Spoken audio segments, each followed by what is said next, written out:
Bienvenue sur Infinite Star, la chaîne où les âmes brisées par l'arrogance et les préjugés se transforment en constellations d'espoir, où chaque mot, chaque défi relevé et chaque vérité révélée illumine la résilience humaine. Imaginez un instant où un journaliste arrogant, armé de son mépris et de sa plume acérée, tente d'humilier un homme qui n'était pas seulement un combattant, mais un génie, Bruce Lee. En 1971, dans l'arène incandescente d'un studio de télévision, Harold Jennings, un titan des médias, pensait écraser ce gamin du kung-fu sous le poids de son cynisme. Mais ce qu'il rencontra fut une tempête de sagesse, une vague de résilience face à la trahison des préjugés, un scandale public où l'arrogance fut désarmée par l'intelligence, et une lutte personnelle transformée en triomphe universel. La vie de Bruce Lee, marquée par la tristesse d'un monde qui ne savait où le placer, par des défis constants pour prouver sa valeur, par des trahisons nées des stéréotypes, par des scandales publics qui menaçaient de réduire son génie à des coups de poing, et par des combats intérieurs pour transcender les limites, devint ce jour-là une leçon immortelle. Préparez-vous à plonger dans une histoire dramatique, poignante et inspirante, où l'humilité triomphe de l'orgueil et où la vérité brille plus fort que les projecteurs. Ensemble, célébrons les triomphes qui redéfinissent l'humanité. C'était un après-midi vif à Los Angeles, en 1971. Dehors, la chaleur était aveuglante, mais dans le studio 8B, les projecteurs brûlaient encore plus fort. Harold Jennings, 53 ans, s'appuyait nonchalamment contre le comptoir de maquillage, bras croisés, jambes écartées dans une posture militaire d'assurance, un homme marqué par la tristesse d'une carrière bâtie sur la destruction d'autrui, confronté au défi de maintenir sa suprématie, trahi par sa propre arrogance, menacé par un scandale public s'il échouait, et engagé dans une lutte personnelle pour préserver son image. C'était l'intervieweur vedette de la chaîne, un mélange intimidant d'éloquence à l'accent britannique, de sarcasme poli et d'une capacité à désarmer même les invités les plus confiants. 3 décennies à la télévision avaient sculpté sur son visage un rictus permanent, et ce jour-là, il pensait ne faire qu'une bouchée de ce Bruce Lee, un autre artiste martial porté par des coups spectaculaires et des contrats de cinéma. Harold n'avait même pas voulu faire cette interview, mais la popularité croissante de Bruce l'avait convaincu à contre-cœur, une trahison de son propre orgueil. La jeune assistante réalisatrice, Mélanie, à peine dans la vingtaine, serrait son porte-document pour se donner du courage. Elle jeta un regard vers Bruce Lee, à quelques mètres, qui étirait ses bras en silence. À 30 ans, vêtu d'un modeste costume gris et de mocassins noirs, il était calme, posé, imperturbable, un homme portant la tristesse d'un passé de marginalisation, les défis d'un monde sceptique, les trahisons des stéréotypes, les scandales publics potentiels de sa célébrité naissante, et les luttes personnelles pour transcender son époque. J'ai entendu qu'il a entraîné Steve McQueen et James Coburn, murmura-t-elle au caméraman, Joe. Ouais, répondit Joe, mais Harold pense qu'il n'est qu'un cascadeur avec une bonne pub. 10 minutes avant la diffusion en direct, Harold s'approcha avec un rictus. Alors, dit-il, gesticulant d'une main, j'ai entendu que vous brisez des planches avec vos doigts. Vous comptez démolir la table basse si je pose une question trop profonde? Bruce sourit poliment. Je préfère la conversation à la confrontation. Oh, rit Harold. Spirituel, en plus. Ça va être amusant. En s'éloignant, Mélanie murmura à Bruce, ne faites pas attention à lui. Il aime juste provoquer. Je ne suis pas un ours, répondit Bruce doucement. Je suis l'eau. Mélanie marqua une pause, troublée par ces mots, un frisson la traversant sans qu'elle comprenne pourquoi. Derrière le rideau, le signal en direct s'alluma. Une foule d'une quarantaine de personnes s'installa dans le silence. La musique retentit, et la voix de l'hôte résonna, bienvenue à Evening Reflection, où nous allons au-delà des gros titres. Je suis Harold Jennings. Ce soir, je reçois une star internationale de l'action et maître des arts martiaux, Monsieur Bruce Lee. Des applaudissements emplirent la salle. Bruce entra sur le tapis, s'inclina légèrement vers le public et prit place, une résilience face à l'adversité. Les yeux d'Harold pétillèrent, sentant une opportunité. Monsieur Lee, dit-il, vous éblouissez le public avec vos coups de pied spectaculaires et vos scènes torse nu, mais parlons de substance. Pouvez-vous offrir quelque chose de plus profond que le prochain film d'action? Mélanie leva les yeux de son porte-document. L'attaque avait commencé, une trahison des attentes. Bruce ne s'y a pas, paraissant paisible. Il ajusta un bouton de sa veste et répondit sans hésiter, il ne s'agit pas de combattre, mais d'apprendre. Combattre, c'est vaincre quelqu'un d'autre. Les arts martiaux, c'est vaincre les limites en soi-même. Le public murmura, quelques hochements de tête, des regards curieux. Harold ricana, dédaigneux. Poétique, je vous l'accorde. Mais quand vous retournez quelqu'un par-dessus votre épaule, pensez-vous à vos limites ou à la chorégraphie? Bruce marqua une pause réfléchie, offrant à Harold la dignité du silence avant de le corriger. Je pense à l'équilibre, au flux, au timing. Pas pour avoir l'air impressionnant, mais pour exprimer quelque chose de vrai à travers le mouvement. On dirait une danse, piqua Harold. Ça peut l'être, répondit Bruce. Mais c'est aussi la survie, et la survie est la chose la plus honnête qui soit. Une tension subtile envahit la salle. Le public se pencha en avant. L'équipe en coulisses, Joe, Mélanie, même le technicien lumière, observait plus qu'elle ne travaillait. Puis vint le coup suivant d'Harold. Vous avez dit que l'objectif est d'être comme l'eau. Ça sonne bien dans un biscuit chinois, mais qu'est-ce que ça veut dire vraiment? Bruce se tourna légèrement, croisant les yeux d'Harold pour la première fois sans voile de politesse. L'eau s'adapte, dit-il. Versez-la dans une tasse, elle devient la tasse. Versez-la dans une théière, elle devient la théière. L'eau est humble mais assez forte pour user les montagnes. Un silence stupéfait suivit. Même Harold cligna des yeux, déstabilisé par la vivacité de la métaphore, une résilience face à l'arrogance. Très philosophique pour quelqu'un connu pour défoncer des murs, marmonna Harold, tentant de reprendre pied. Bruce s'adossa, toujours calme. C'est parce que vous ne voyez que le coup. Vous n'avez pas vu les années de discipline silencieuse derrière. En coulisses, Mélanie griffonna cette phrase, la soulignant 2 fois, sentant son importance sans savoir pourquoi. Cherchant à se ressaisir, Harold changea d'angle. D'accord, admettons. Mais les arts martiaux ne sont-ils pas intrinsèquement violents? Vous parlez de discipline, mais en fin de compte, c'est du combat. L'expression de Bruce resta inchangée. La violence, c'est un pouvoir mal utilisé. Les arts martiaux enseignent le contrôle du corps, de l'ego et de l'instinct de réagir. La mâchoire d'Harold se crispa. L'interview ne se déroulait pas comme prévu. Bruce n'était pas seulement calme, il renversait subtilement la situation, une trahison de l'arrogance d'Harold. Sans élever la voix, sans transpirer, il démantelait l'approche entière du journaliste, une lutte personnelle transformée en triomphe. Conscient qu'il devait frapper plus fort, Harold tenta encore. Soyons honnêtes, vous êtes à Hollywood maintenant. Vous encaissez des chèques. Toute cette philosophie n'est-elle pas juste du marketing pour rendre la violence noble?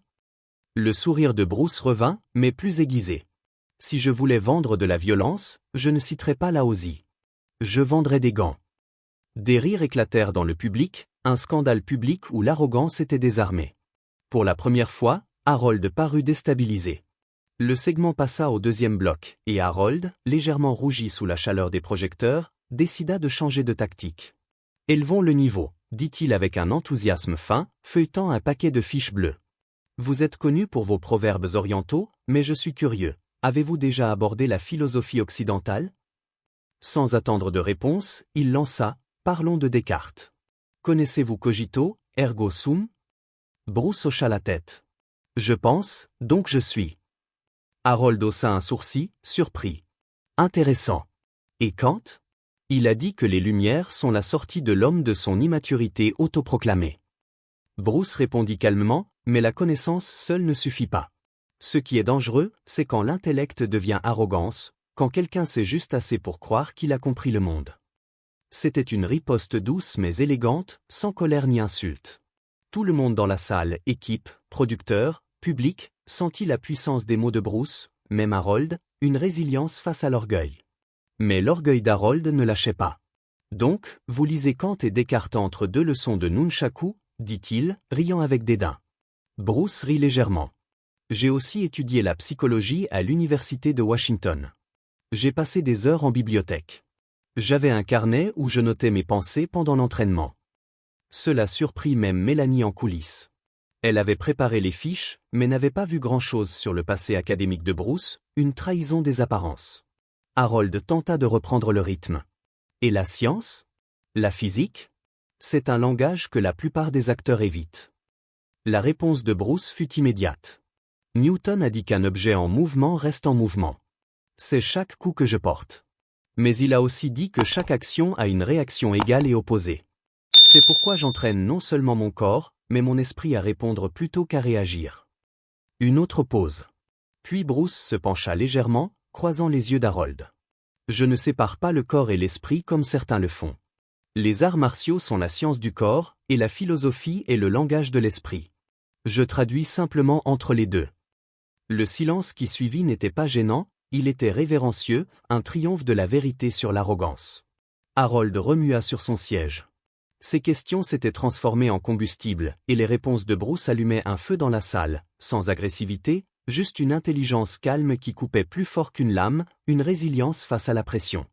Derrière la caméra, Joe donna un coup de coude à Mélanie.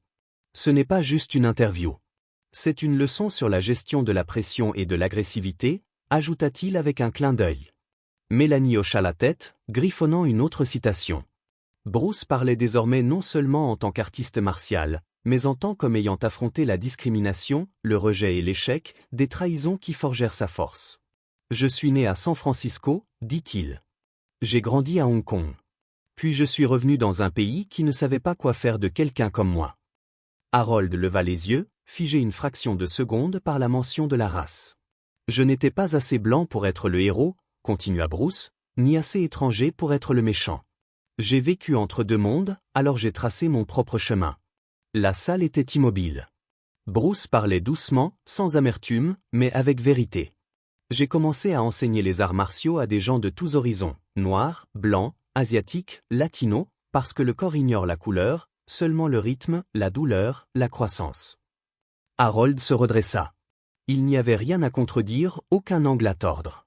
C'était une expérience vécue, une lutte personnelle devenue universelle. J'ai lu que le but de l'éducation n'est pas de remplir un seau, mais d'allumer un feu, dit Bruce. Les arts martiaux ont fait ça pour moi. Ils m'ont appris à penser, pas quoi penser. Cette phrase, citant John Dewey, n'était pas répétée, elle avait du poids. Harold le reconnut. Vous venez de citer Dewey, demanda-t-il. Bruce hocha la tête nonchalamment. J'aime ces idées sur l'apprentissage par l'expérience. C'est ainsi que j'entraîne. On ne peut pas apprendre à ressentir un coup dans un manuel. Harold esquissa presque un sourire, non par moquerie, mais par incrédulité. L'équipe du studio observait, stupéfaite, alors que Bruce parlait de la création du Jeet Kune Do, non comme un style, mais comme une philosophie. Absorber ce qui est utile, rejeter ce qui ne l'est pas, et ajouter ce qui est uniquement vôtre, dit-il. Vous faites sonner les arts martiaux comme du jazz, marmonna Harold. Bruce sourit. Exactement. Une liberté structurée. C'est ça, le génie. Ce mot, génie, resta suspendu dans l'air. Vous avez mémorisé cette citation ? Demanda Harold, à moitié en plaisantant. Bruce répondit calmement, non, je l'ai écrite. Le silence fut assourdissant, un scandale public où l'arrogance fut renversée. Ce moment brisa quelque chose en Harold Jennings. Pour la première fois en décennies à l'antenne, il ne savait plus quoi dire, une trahison de son propre orgueil. Il jeta un regard vers la régie, où même les producteurs semblaient figés. Le voyant rouge, en direct, clignotait alors que le monde regardait Harold à court de coups. Vous l'avez écrite, répéta-t-il doucement. Bruce hocha lentement la tête. Je l'ai écrite après avoir vu un élève lutter avec son équilibre. Il essayait d'imiter les autres. Alors je lui ai dit, absorbez ce qui est utile, rejetez ce qui ne l'est pas, et ajoutez ce qui est uniquement vôtre. La gorge d'Harold se serra. Cette citation, vue sur un pamphlet 2 semaines plus tôt, avait été moquée par lui comme de la poésie orientale pour les spirituellement confus. Maintenant, face à Bruce, il réalisait l'ironie, une lutte personnelle contre son propre aveuglement. Je pense, dit Harold prudemment, que la plupart des gens voient votre corps avant d'entendre votre esprit. C'est pourquoi je parle doucement, répondit Bruce. Pour m'assurer qu'ils écoutent vraiment. Un autre moment de silence passa, mais celui-ci était mérité, respectueux, une résilience face à l'adversité. La foule, silencieuse jusque-là, s'agita. Quelques applaudissements discrets commencèrent à l'arrière, puis se répandirent doucement, non pour le spectacle, mais pour la vérité, un triomphe sur la trahison des préjugés. Harold tapota son stylo, non plus par arrogance, mais pour digérer le changement qui se produisait. Il saisit une dernière fiche, une question piège qu'il avait prévue pour déstabiliser Bruce. Vous avez dit que se connaître, c'est s'étudier en action avec une autre personne. Qu'est-ce que cela signifie exactement ? Les yeux de Bruce ne vacillèrent pas. Cela signifie que vous ne découvrez pas qui vous êtes en restant seul dans le silence. Vous le découvrez dans le conflit, l'amour, la conversation. Nous nous révélons à travers les connexions. Et maintenant, demanda Harold doucement. Que se révèle-t-il? Bruce sourit. Juste assez. Que la vérité est rarement bruyante. Et que l'humilité est souvent confondue avec la faiblesse. Ce fut le moment où Harold comprit enfin. Bruce Lee était un génie, et il l'avait presque manqué, non parce que Bruce le cachait, mais parce qu'il n'avait pas regardé assez près, une trahison de sa propre perception.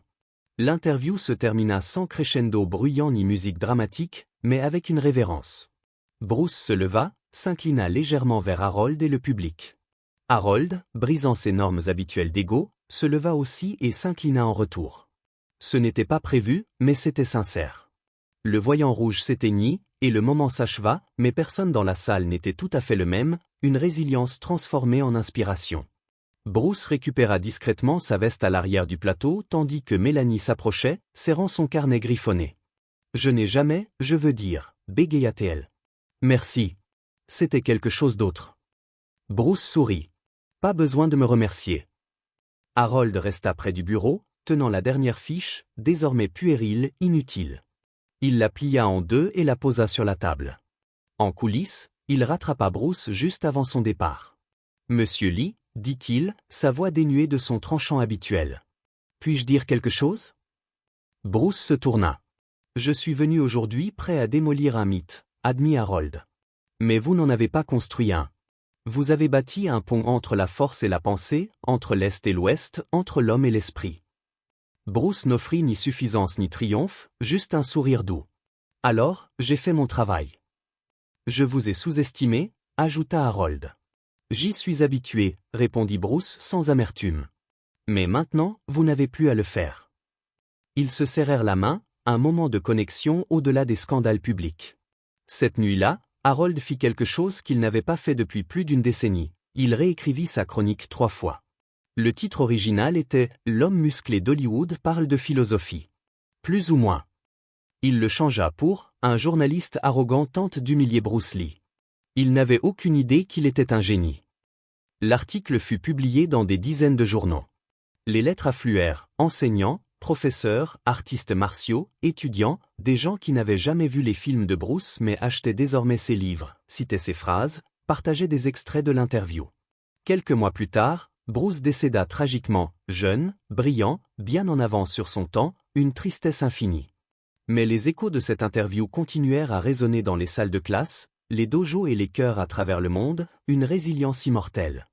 Harold conserva l'enregistrement dans son bureau. Quand on lui demandait quelle avait été son interview la plus difficile, il ne disait rien. Il appuyait simplement sur « play ». Des années plus tard, sur son lit de mort, Harold confia à son petit-fils « Retiens ce nom, Bruce Lee.